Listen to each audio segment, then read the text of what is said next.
Silicon Valley Bank did not collapse because of fraud, exotic derivatives, or hidden leverage. It collapsed because it misunderstood a risk that was visible on its own balance sheet. In March 2023, a bank serving some of the most sophisticated companies in the world failed in less than 48 hours.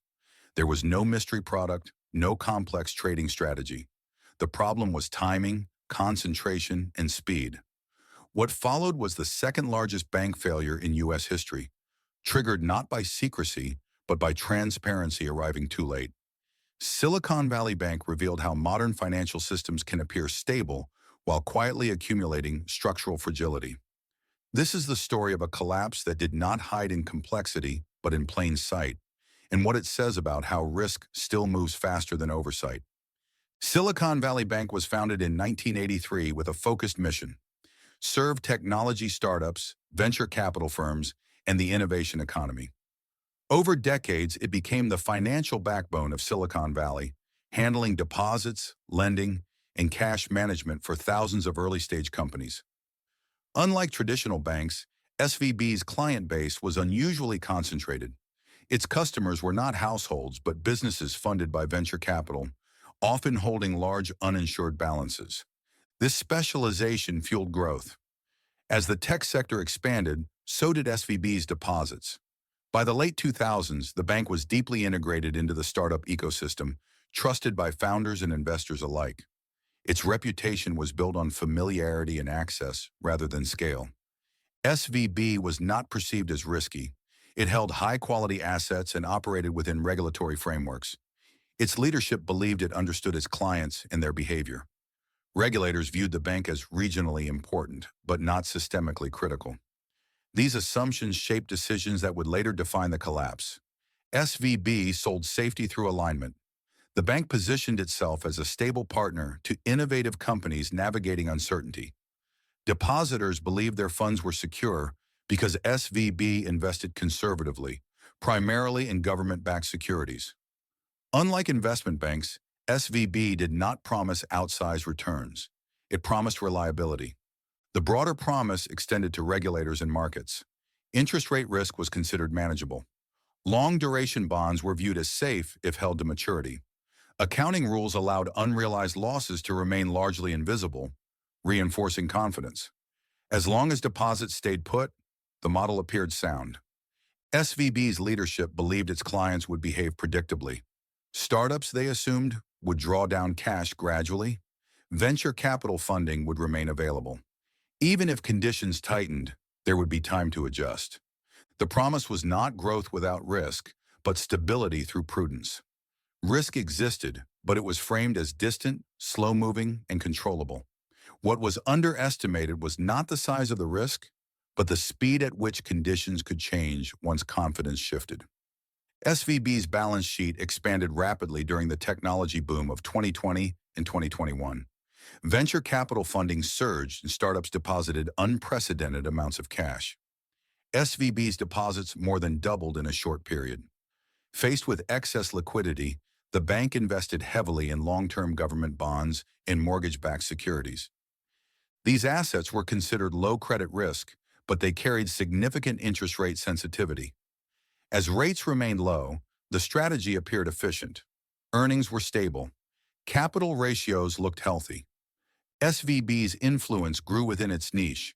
It became the primary bank for a large share of venture-backed companies in the United States.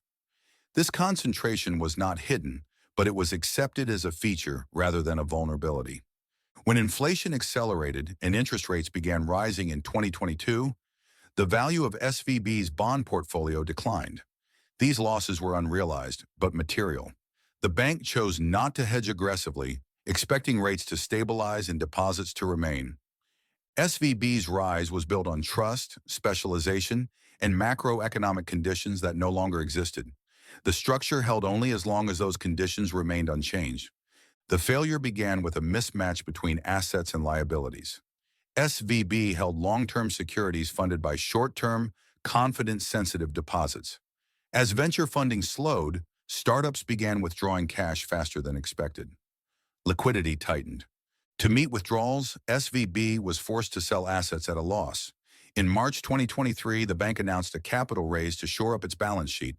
Instead of restoring confidence, the announcement exposed the scale of unrealized losses. Information spread rapidly through venture capital networks and social media. What followed was not panic driven by rumor, but coordinated action based on shared knowledge. Large depositors, many uninsured, moved funds simultaneously. Within hours, withdrawal requests overwhelmed the bank. Digital banking turned what might have been a slow-moving problem into an immediate crisis. Regulatory thresholds mattered. SVB had grown beyond its original size, but was not subject to the most stringent oversight applied to systemically important banks. Stress testing and liquidity requirements were less severe. The system failed not because risk was hidden, but because it was normalized. Interest rate exposure was understood, but deprioritized. Concentration risk was visible, but tolerated. The assumption was that time would be available to respond. Once withdrawals accelerated, there was no time. The model depended on calm behavior. When behavior changed, the structure collapsed under its own assumptions.